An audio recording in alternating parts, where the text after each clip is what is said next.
আবারও নেপাল বাধা টপকানো হলো না বাংলাদেশের। ড্র হলো প্রথম ম্যাচ। এশিয়ান কাপ বাছাইয়ে যুব দলের দ্বিতীয় হার। নির্বাচনের পথে ক্রিকেট বোর্ড, গঠিত হলো 3 সদস্যের নির্বাচন কমিশন।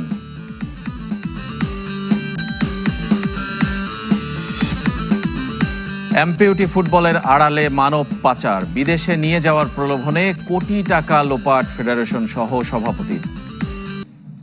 শুরুতে জানাবো অনূর্ধ্ব 23 এশিয়ান কাপ বাছাইয়ের খবর। দ্বিতীয় ম্যাচেও হারল বাংলাদেশ শেষ মুহূর্তের গোলে। ইয়েমেনের কাছে 1-0 ব্যবধানে হেরে গেছেন ফাহমিদুল মোরসালিন্না। টানা 2 ম্যাচ হারের মূল পর্বের সম্ভাবনা কার্যত শেষ বাংলাদেশের। ভিয়েতনামের ভিয়েতট্রাই স্টেডিয়ামে গোলশূন্য ছিল প্রথমার্ধ। শুরুর একাদশে খেলেছেন ফাহমিদুল ইসলাম, জায়ান আহমেদরা।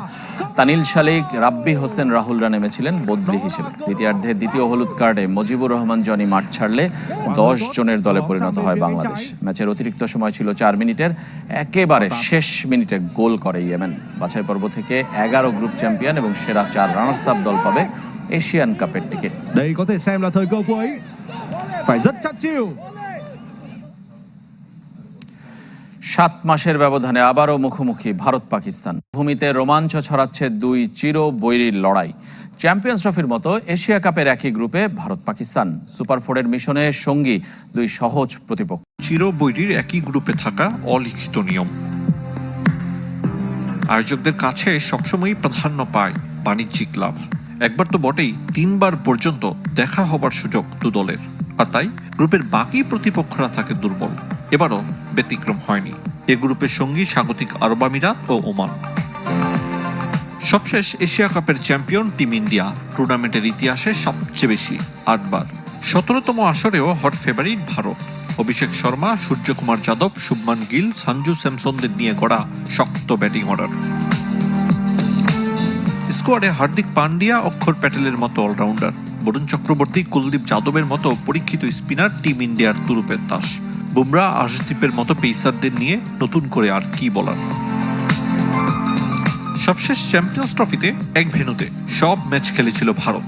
এবার অন্তত 1 ম্যাচ দুবাইয়ের বাইরে খেলবে টিম ইন্ডিয়া। অন্যদিকে বাবর রিজওয়ানদের বাদ দিয়ে এশিয়া কাপের দল গড়েছে পাকিস্তান।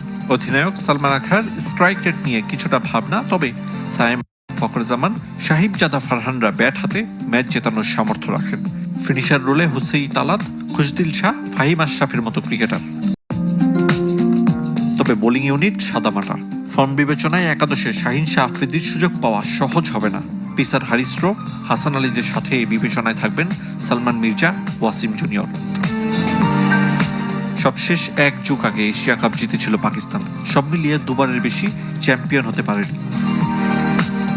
প্রথমবার এশিয়া কাপ খেলবে ওমান। স্কোয়াডে 4 ক্রিকেটার এখনো কোনো আন্তর্জাতিক ম্যাচ খেলেনি। আর স্বাগতিক আরব আমিরাত শেষবার মহাদেশীয় টুর্নামেন্ট খেলেছিল 2016 সালে। 14 সেপ্টেম্বর এই গ্রুপের সবচেয়ে আকর্ষণীয় ম্যাচ, বলা চলে পুরো টুর্নামেন্টের। দুবাইয়ে মুখোমুখি ভারত পাকিস্তান। আরিফুল ইসলাম, চ্যানেল 24। আবারও ফুটবলের খবর। শিরোনামে শুনছিলেন প্রথম প্রীতি ম্যাচে নেপালের সাথে গোলশূন্য ড্র করেছে বাংলাদেশ।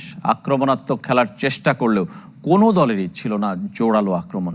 4 পরিবর্তনেও গোলের ভাগ্য ফেরাতে পারেননি হেড কোচ হাভিয়ের কাবরেরা। এই ম্যাচে অভিষেক হয়েছে সুজন হোসেন এবং আরিফ হোসেনের। দেখা গেছে সেকেন্ড হাফে অবশ্য যেখানে বাংলাদেশ হামজা, সমিত, ফাহমিদুলদের ছাড়া বাংলাদেশের ফুটবল ম্যাচ কাঠমান্ডুতে নেপালের বিপক্ষে ড্রয় মাঠ ছেড়েছে হাভিয়ের কাবরেরার দল। আলাদা করা গেল না। এবারও সবশেষ স্কোয়াডের ফাহমিদুল, মোরসালিন, আলামিনরা অনূর্ধ্ব 23 দলের মিশনে ভিয়েতনামে। হামজা, সমিতকে পাওয়া যায়নি প্রীতি ম্যাচে। কাঠমান্ডুর দশরথ স্টেডিয়ামে হাভিয়ের কাবরেরার শুরুর একাদশে ফিরেছেন জামাল ভুঁইয়া, সুমন রেজা। মিতুল মার্মার ইনজুরিতে অভিষেক হয়েছে গোলরক্ষক সুজন হোসেনের। দ্বিতীয়ার্ধে অভিষেক হয় ফরওয়ার্ড আরিফ হোসেনের।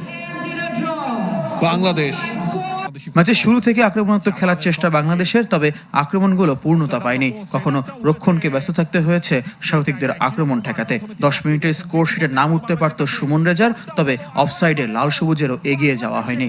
ম্যাচের 10ম মিনিটে গোলটার জন্য অভিষেক ম্যাচে কোনো জোরালো আক্রমণ ঠেকানোর চ্যালেঞ্জ নিতে হয়নি সুজন হোসেনকে। 39 মিনিটে আবার সুযোগ পান সুমন, তবে এবার অনসাইডে থাকলেও তার শটটা অন টার্গেট ছিল না।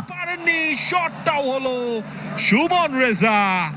মোহাম্মদ ইব্রাহিমকে রেখে শাহরিয়ার ইমনকে নিয়ে দ্বিতীয়ার্ধ শুরু করেন হাভিয়ের কাবরেরা। কিছুক্ষণ পর জামাল ভুঁইয়াকে উঠিয়ে শাক আজম আর সাদুদ্দিনকে তুলে ভাই তাজউদ্দিনকে নামান হেড কোচ। সুবর্ণজার বদলি নামেন আরিফ হোসেন। 4 পরিবর্তনেও ভাগ্য বদলায়নি বাংলাদেশের, গোলের দেখা মেলেনি। ম্যাচের 68 মিনিটে গোলবার অক্ষত রেখেছেন সুজন হোসেন। 76 মিনিটে তাজউদ্দিনের শট আটকে দিয়েছেন নেপাল অধিনায়ক আর পুলিশ এফসি গোলরক্ষক কিরণ চিয়ামজং। হংকং ম্যাচের প্রস্তুতির মিশন কাঠমান্ডুর প্রীতি ম্যাচ, দ্বিতীয়টি মঙ্গলবার। দশরথ স্টেডিয়ামের মাঠের কোয়ালিটি নিয়ে আছে প্রশ্ন। হামজা না থাকায় দর্শক আগ্রহ প্রত্যাশা অনুযায়ী পায়নি অল নেপাল ফুটবল অ্যাসোসিয়েশন। পরের ম্যাচ ফাইজুল ইসলাম, চ্যানেল 24। ক্রিকেট বোর্ড নির্বাচনের জন্য 3 সদস্যের কমিশন গঠন করেছে বিসিবি। কমিশনের সদস্যরা কালই প্রথম সভার মধ্য দিয়ে কাজ শুরু করবেন। দ্রুত ঘোষণা করবেন নির্বাচনের দিনক্ষণ।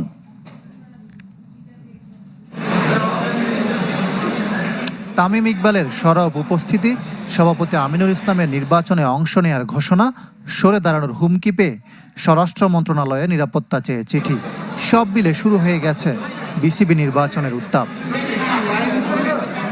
আনুষ্ঠানিকতা শুরু করেছে ক্রিকেট বোর্ডও। ঘোষণা করেছে 3 সদস্যের নির্বাচন কমিশন।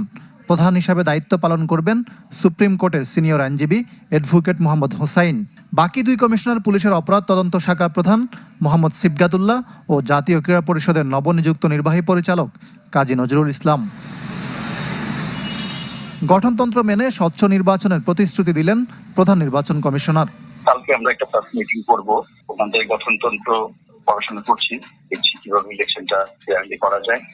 নির্বাচন কমিশন গঠন করেছেন সভাপতি আমিনুল ইসলাম।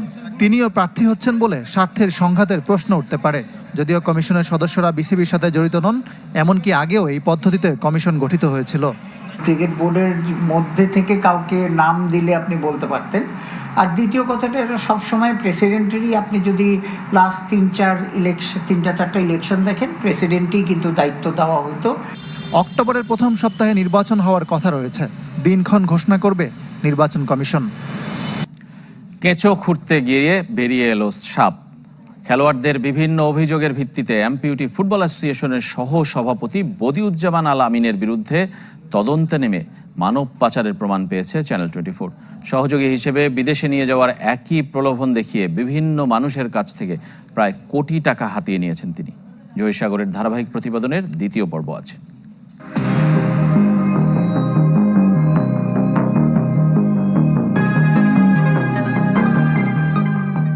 শারীরিক প্রতিবন্ধী, সমাজসেবী, ক্রীড়া সংগঠক, এসব পরিচয়ের আড়ালে তিনি একজন মানব পাচারকারী ও প্রতারক।